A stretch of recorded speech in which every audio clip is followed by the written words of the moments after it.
Buenas tardes, bienvenidos. Good afternoon. Welcome to the launching of the special event for food security and nutrition Latin America and Caribbean. I'm Gabriela Godoy, and today I will be moderating this event. We would like to greet the authorities, representatives of the different agencies, the academia, civil society, and private sector which are present today here. Special mention to the communication media from Latin America and the Caribbean which are participating in this event in presence and remote mode.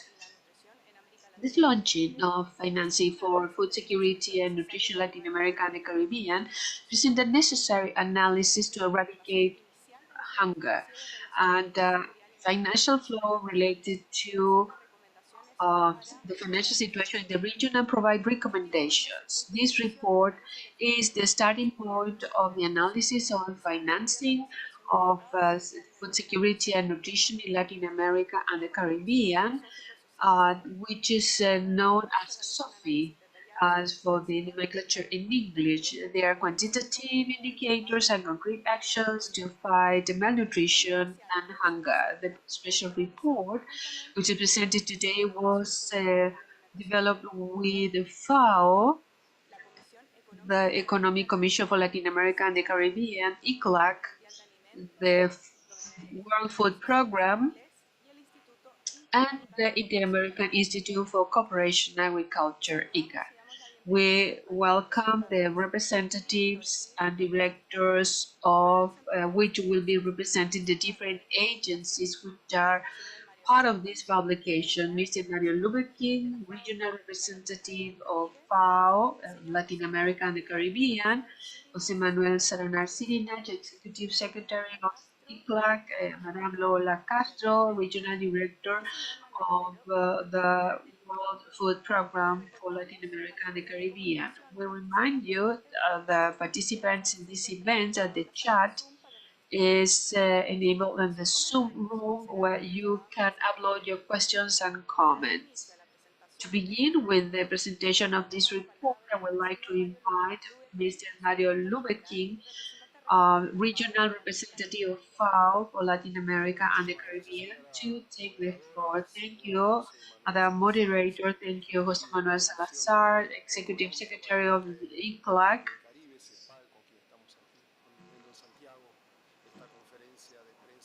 Who is here in person, and Madam Lola Castro, Regional Director for the World Food Program, participating from Panama, Mr. Manuel Otero, Director General of the Inter-American Institute of Cooperation for Agriculture, who is connected from Costa Rica. These debates, dear colleagues and the media of the region which are following this presentation, I think that this report that we have called Funding for Food Security and Nutrition Latin America and the Caribbean, as you know, has been the result of a joint analysis of these four agencies, ECLAC, WFP, FAO, and ICA. This launching is a significant milestone in terms of the efforts that we are making to overcome challenges in terms of food and nutrition in the region and to specifically approach the current situation beyond the diagnosis and facing the effects of the pandemic in 2029, economic deceleration and inequality, inflation affecting the region. It is essential to understand and face the financial challenges to advance toward more efficient, inclusive security mechanisms. And this has been an element of we have reflected upon with these four agencies to delve into this aspect that we are intensely working with our technicians to synthesize all this information in this document that we're presenting today.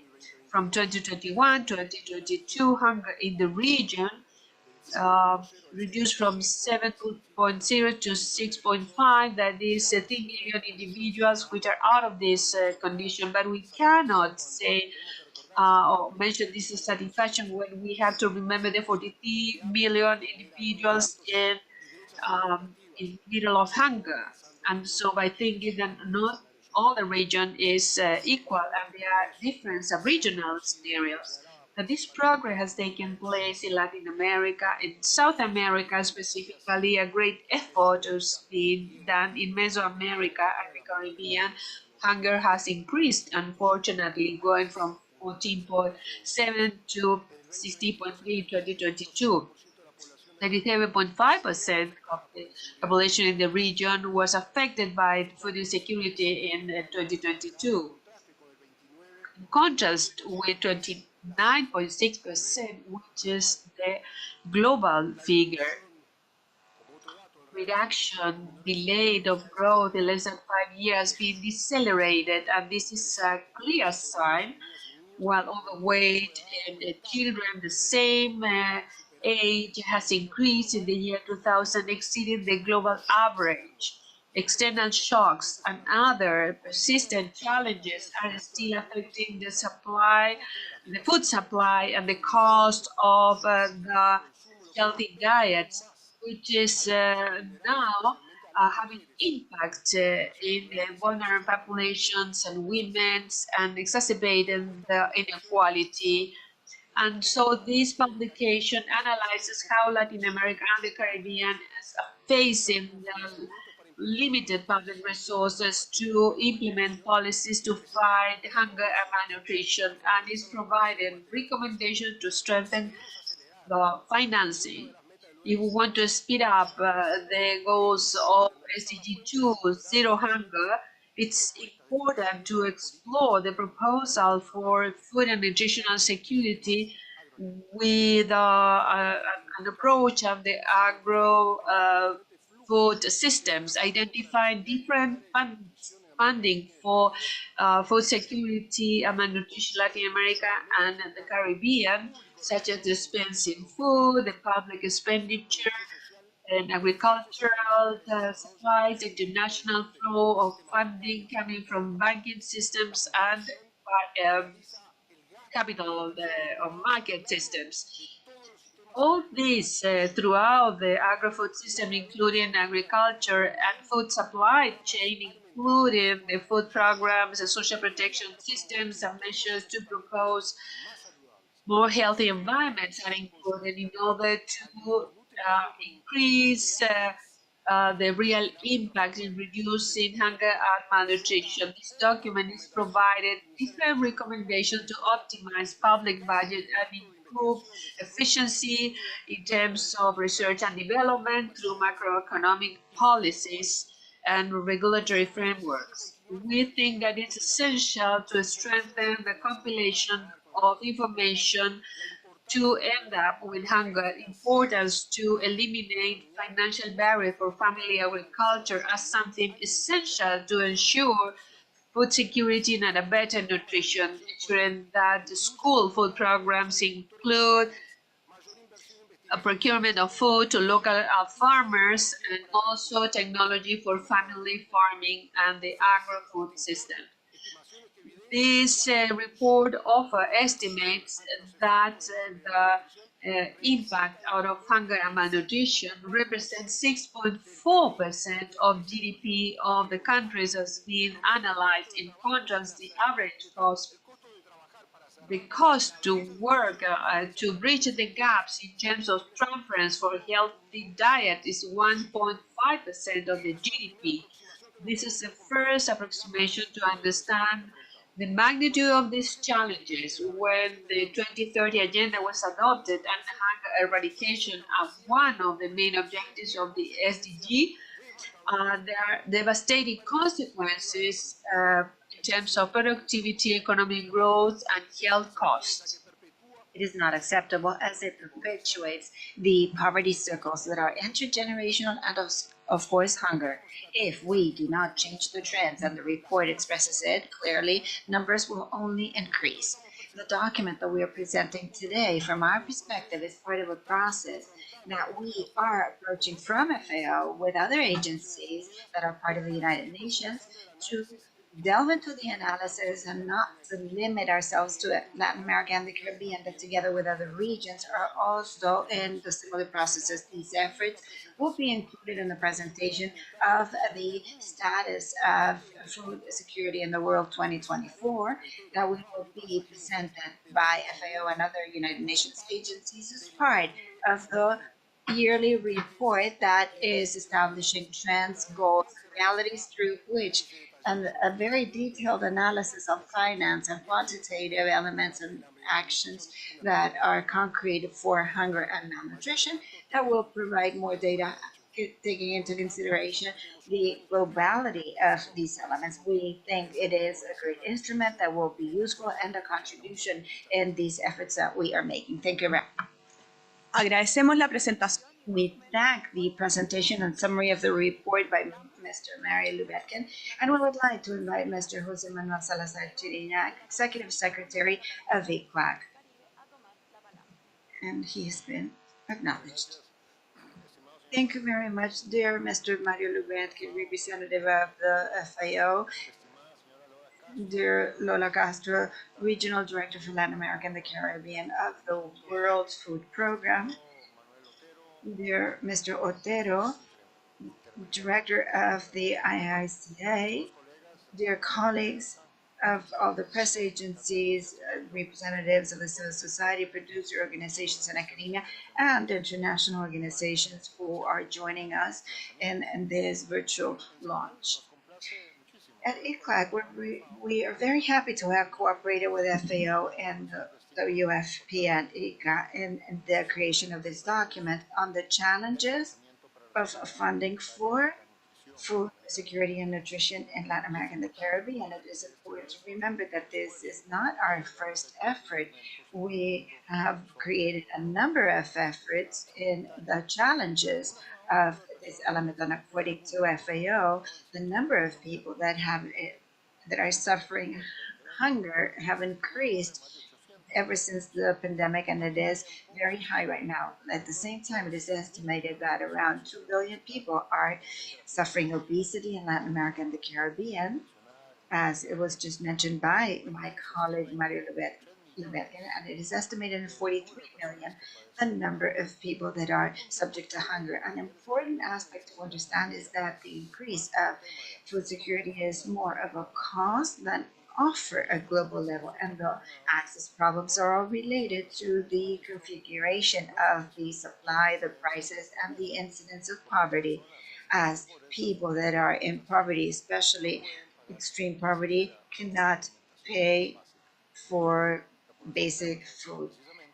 And this is defined by the situation of people that do not have enough income in acquiring the basic aspects of food. We estimate that more than 70 million people are living under extreme poverty, 13% of the population.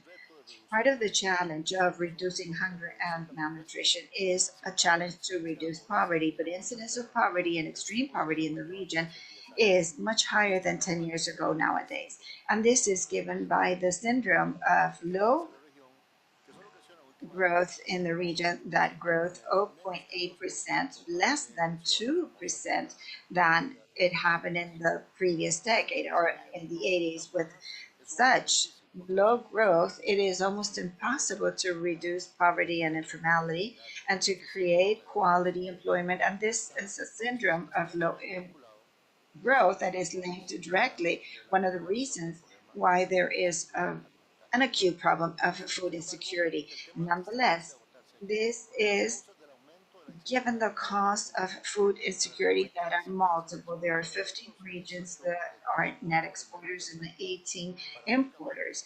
And it is a paradox that part of the population that are the net exporters of food are also suffering hunger and food insecurity because the supply chains are usually generated in grains and others are not by the producers themselves or the supply chains that are producing for the internal products. These are smaller producers that are in ecosystems that are involved in local areas that are considering the different types of difficulties, meaning that there are different stakeholders at public or private level. And let us remember that the supply chain of food security have many different chains that have to work properly, including food production, storage, marketing at wholesale level or retail, as well as international loss management and food waste.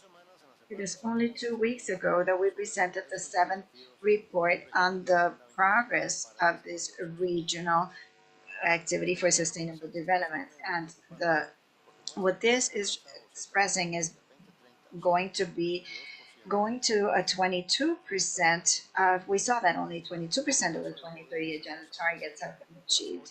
In the case of zero hunger, SDG 2 probably will be reached by 2030. But now going back to the report, the value added of the report presented lies in two elements. A first estimate for the region of costs in eradicating hunger, and to provide a framework to estimate the type of flows of financing that are necessary to eliminate hunger and malnutrition. In terms of costs, as already expressed, the main result is that the gap of income to access healthy diets is 0.52 of the GDP, but with tremendous variations in the regions and the countries. As an example, these gaps are estimated in at 31% in 50 here, at 51% in other areas, or much lower in Panama, Costa Rica, or Chile, etc. The report insists that even though costs are important, much more is the cost of inaction, because the average cost of treating consequences of malnutrition that include obesity and others is estimated at 6.4% of the GDP, meaning that the cost of inaction are much higher than the estimated costs of the report in eliminating malnutrition and hunger. In the framework of thinking and estimating the flows, there's one that is establishing 6 types of flows: expenses in by consumers, production of the consumers, the financing for development, the average of international purchases, and others related to food purchases, and funding of capital markets. This framework is very useful in analyzing the different sources of funding that are different stakeholders, and the obstacles and difficulties in mobilizing additional resources according to each of these sources are all very different.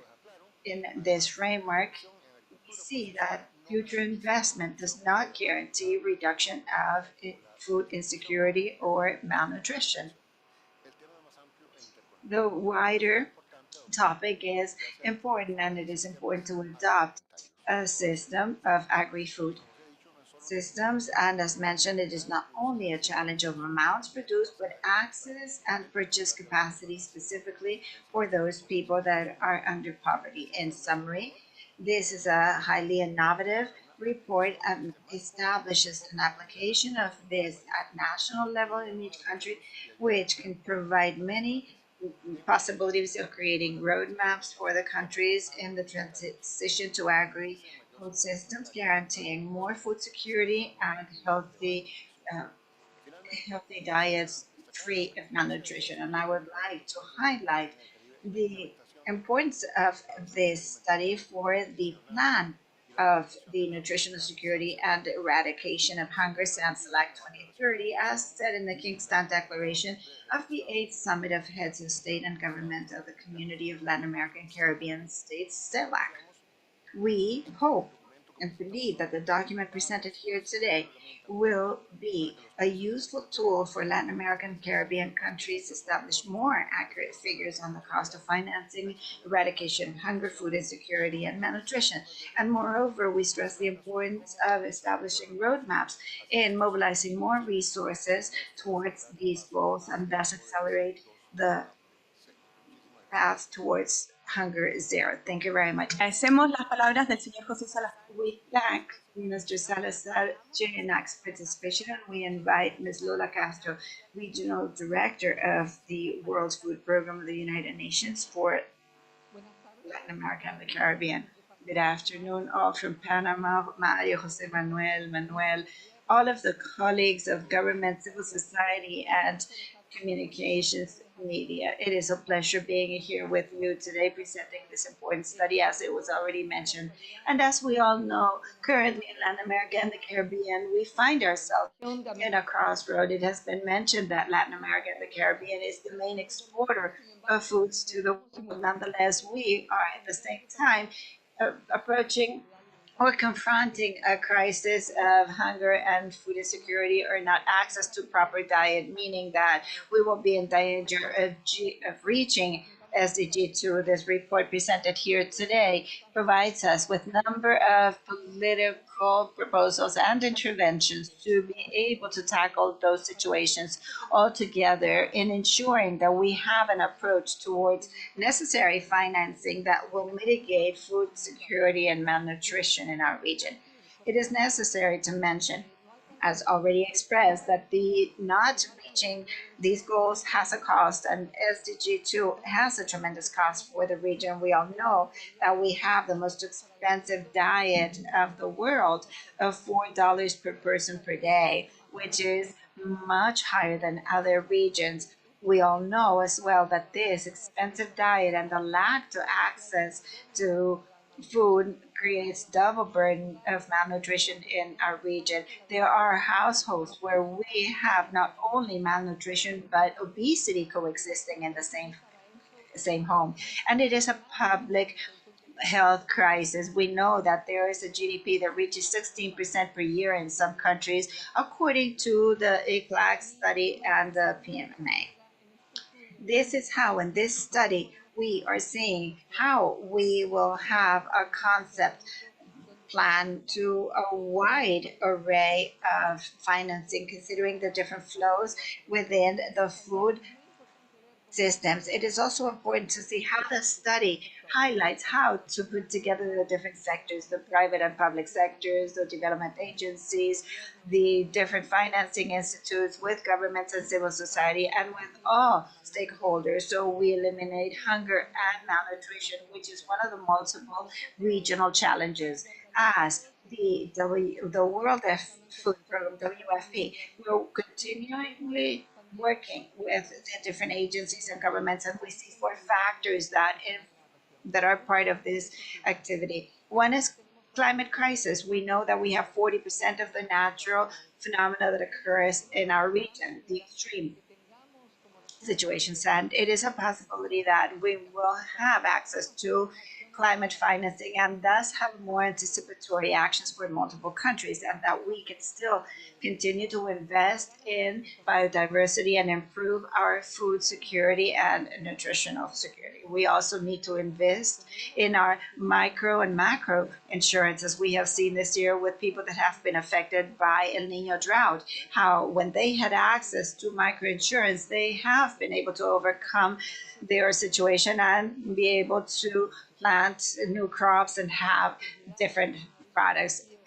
Taking into account all these challenges, we need to emphasize, as the study expresses, the intersectorial coordination of public policies and programs in their design, as well as going all the way to the implementation, so it reaches the proper people, the ones that are in need, and the millions that Mario Jose Manuel mentioned, the ones that are in need.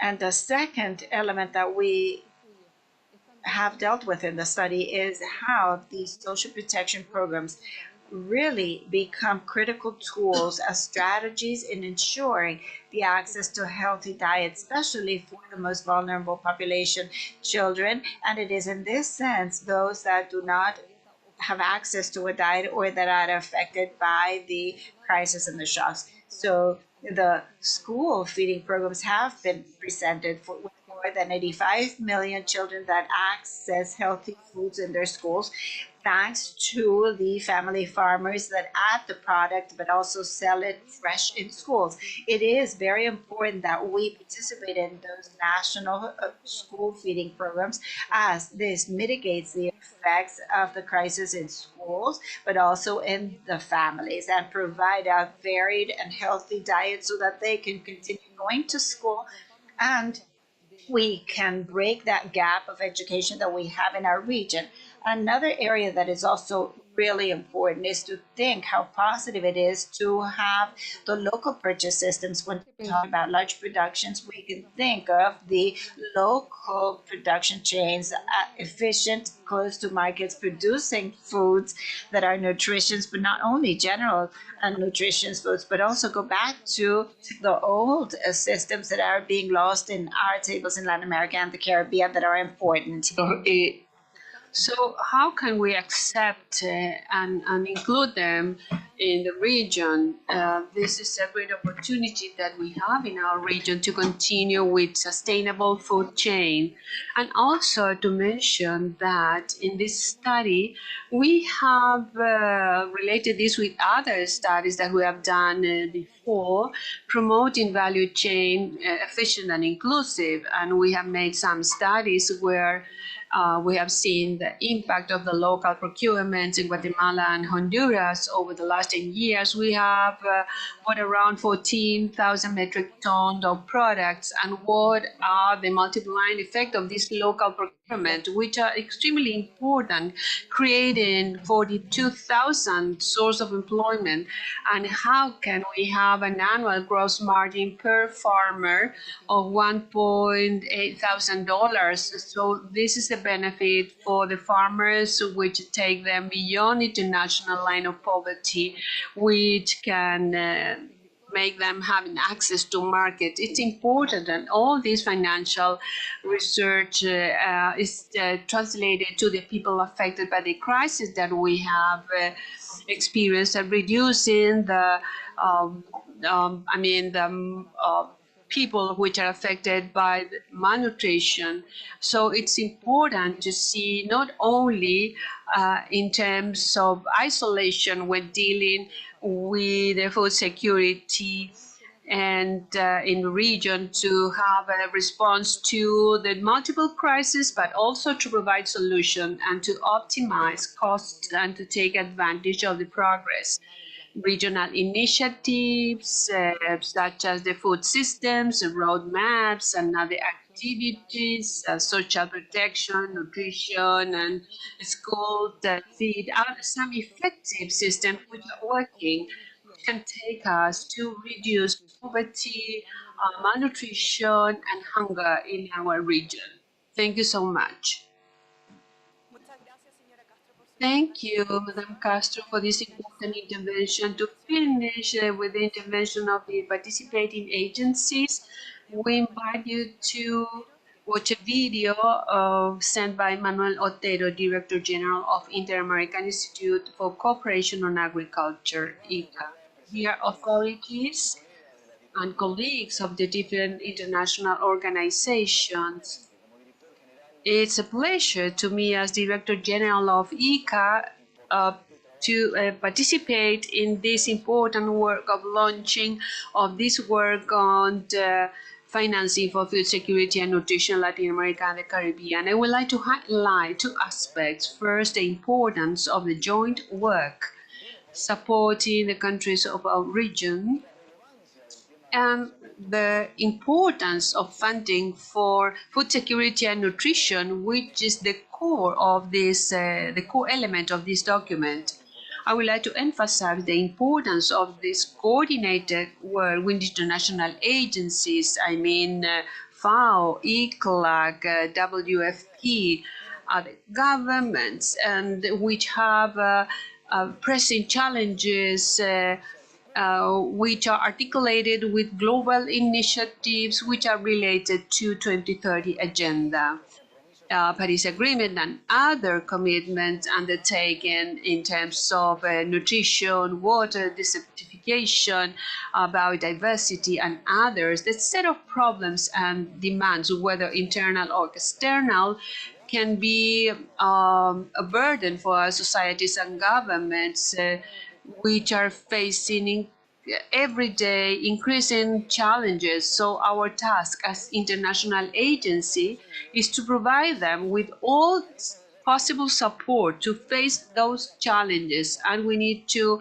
make this in a coordinated manner so as not to add more demands to the valuable times of our national counterparts.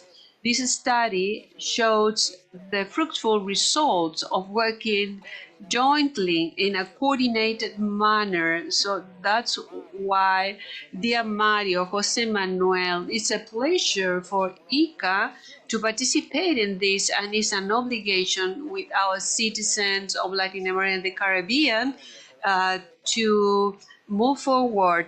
And this is how we have been trying to do it with multilateral development banks and with other international agencies, the private sector, and also with the civil society.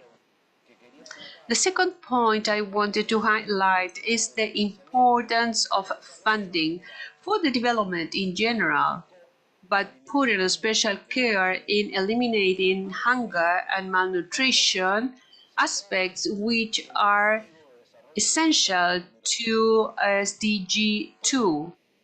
That's why we see this work as an important first step towards clarifying challenges and opportunities faced by our countries. As has been said, and the work that we have published in ICA, our food systems are not failed and not taking value out of the economy.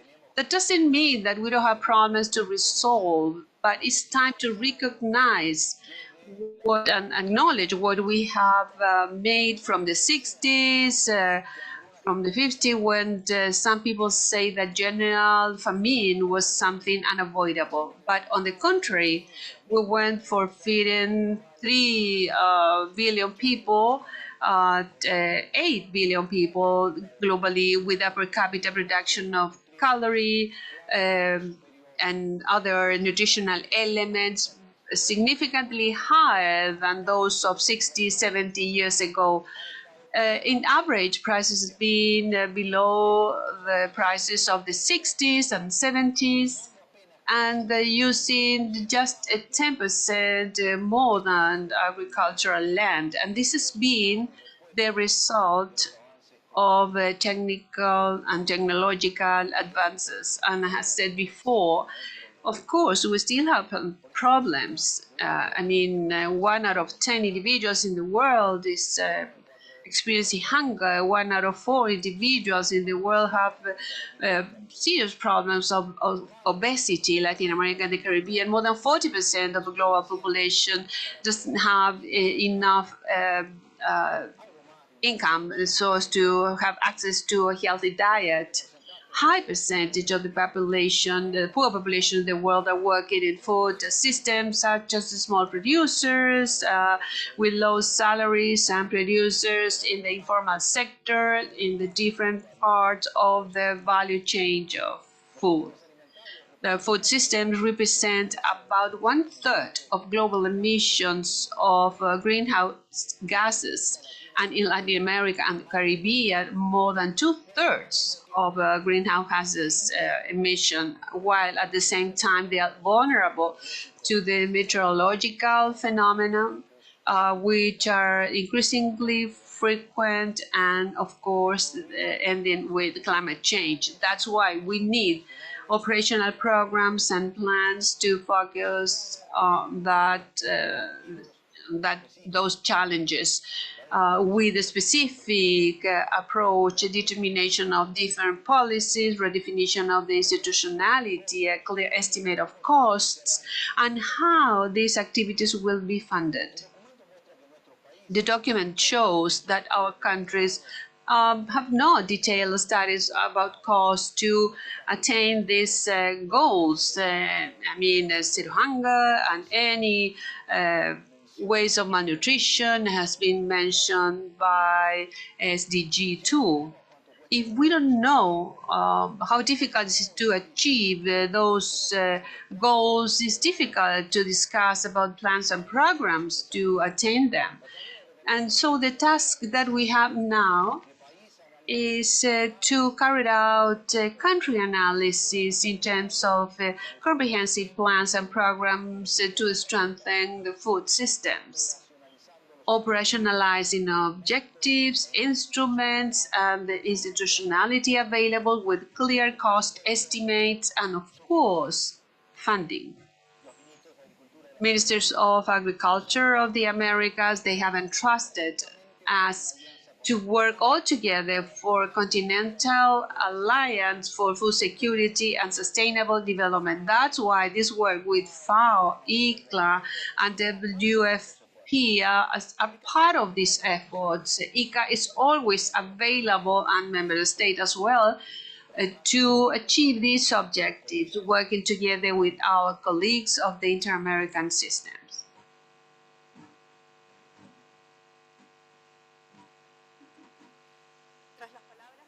After the words of Mr. Otero, now we have room for questions and answers with the media. Thank you so much for questions and comments received through the different channels which are conveying this event to each one of you. We'll start the first question for Jose Manuel Salazar Chirinax.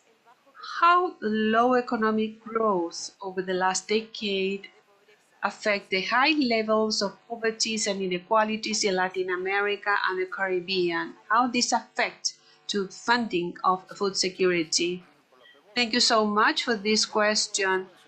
Well, I mentioned something about this in my comments. There are two major factors here. We're going to simplify first. So one will require dynamic labor market investments, providing good jobs, reducing poverty. And the other thing is social policies with enough coverage, which requires funding. And so this syndrome of this low growth syndrome, requires, solutions. We don't have a dynamic labor market, so we don't have enough employment sources. And so we cannot fund the social programs to compensate this misbalance. So when there is low growth, these two forces compete within itself. And so there is one bad thing over another bad thing. And food insecurity, we can see that increase in poverty, there is a lack of access to even buy a food basket, and we have less income to subsidize this or to provide transfer to resolve this problem. That's why we're insisting so much in dynamizing growth. And for that, we have a proposal put forward by ECLAC, where we extensively discuss this topic, but that is a great productive transformation, what is required. We require policies to promote growth, and it has to do with productive development, with different instruments, but basic component is to go for dynamic sectors, and these dynamic sectors, if this is done right with a critical mass of these sectors, all what has to do with environmental transition, energy transition, electromobility, circular economy, other industrial sectors, the pharmaceutical sectors, life science, and some sectors of services which are very dynamic. They have great opportunities. Through internet with the broadband policies. But this is not only to face, the services, but also the agricultural sector. So if we do this right at a proper scale, we are going to have instruments to increase the growth rate, and with that, we are going to face a win-win situation, and we are going to have more resources to fund the transference to the people who are still behind. So up to some extent, there are many elements, but the equation between growth, poverty, and food security is very clear. Thank you for your response. We have a second question that is for Ms. Lola Castro from the WFP. The question is, the report expresses the high costs of the double burden of malnutrition compared to the different flows of those funds related to mitigation of food insecurity.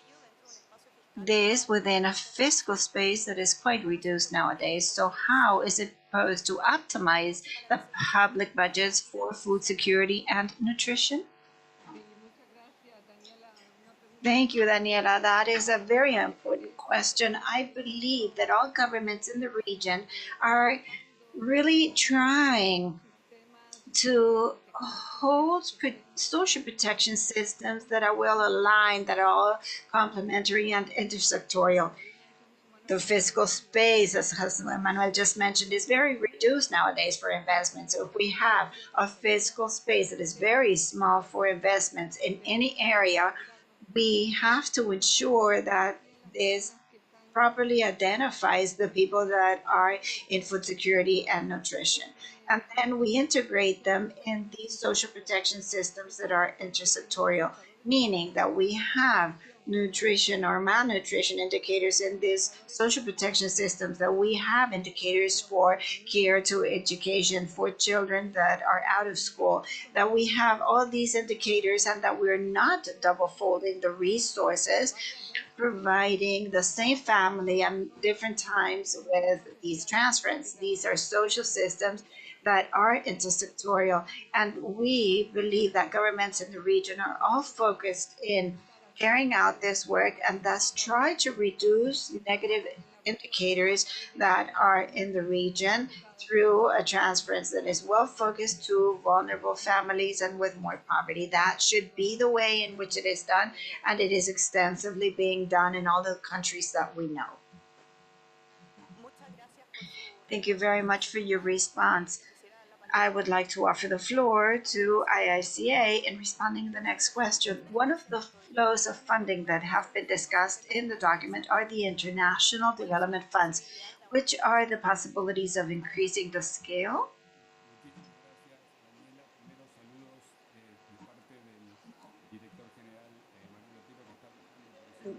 General Director Otero is traveling, so I am going to participate here. This is the lowest flow of the one that we analyzed in the document, less than 10% of what is being spent in agriculture at Latin American level. Nonetheless, it is strategic as it can mobilize other funds. It is important to discuss how to increase it. Second, it really depends on which type of funds we are talking about. There are three types of different ones. The multilateral financing funds like IDB, CAF, etc., the bilateral funds in the countries of the like US, European countries, Japan, and the philanthropic funds. Each one has their own logic. For the bilateral and philanthropic, it depends on the political decision-making process of the countries or the philanthropic funds. And thus, what can be done is to ask them to increase it, but it is just an internal decision-making process. For multilateral funds, it's different, as it depends on the member countries. There are 2 points maybe that can be mentioned here. One is how we can properly use these special rights for issuing money. It seems right now that they're very restrictive, and there are many possibilities to obtain more leverage. In my case, I have presented some ideas with colleagues, but the bank's funds, there are 2 different areas where we can improve the capital, starting from the capital itself. What we're trying to study right now are ideas that were discussed in 2018-19 during the crisis, and is being implemented right now on how to better leverage the credit based compared to the capital base, especially when talking to the risk qualifying agencies, to have less restrictive perspectives. There are many things that are being discussed right now, and many of them, as in the case of obtaining more credit on the capital of the international credit organizations, this is moving forward. Thank you very much for your response. And we have a question for Mr. Mario Libepian, Deputy Representative of FAO in Chile. The question is, what is the international participation that helps in effective and better financing for food security in the region? I would always talk about the report that we have created, the 4 agencies. This report is finally a tremendous effort and a summary of the experiences that we have been going through, the positive, negative ones, the ones that we have to modify. But if we, as we heard from the executive secretary, the 6 types of flows in which this report is being focused, there are 6 recommendations expressed, among others that should exist and others should be adapted. There is a need to estimate costs associated to implementation of policies, programs, and interventions related to these goals.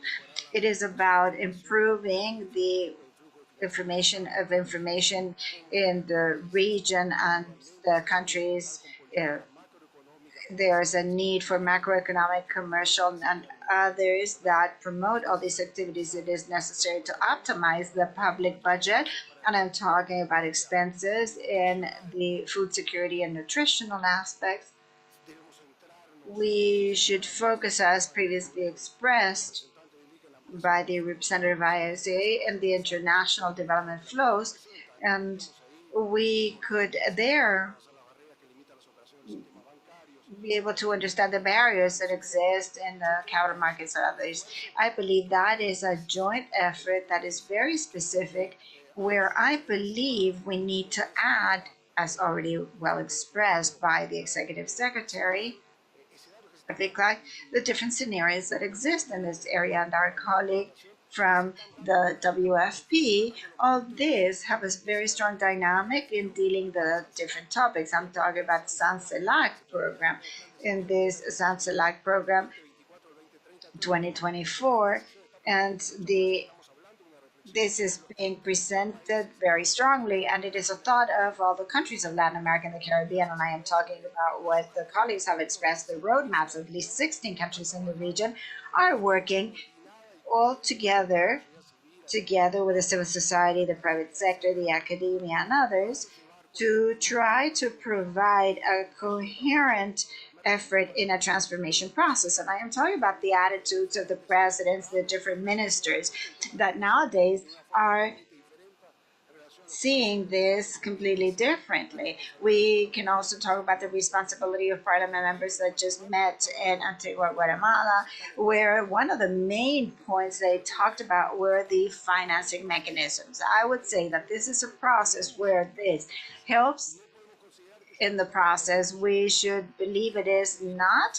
a process that has ended, but we have to really continue seeing this transformation where many different stakeholders are participating. The report wants to synthesize an effort, and the work of these organizations is really stimulant in delving into these areas. With this very last response, we want to thank the different questions from the press that we have received. And I would like to mention the communications teams will be available in managing the responses to any additional questions that might exist through the official communications means. We want to thank your interest of all that participated in launching this event and the communications means that participated here. And we want to invite you to participate the web pages of FAO and other agencies present here, where you will find the full report. Thank you very much.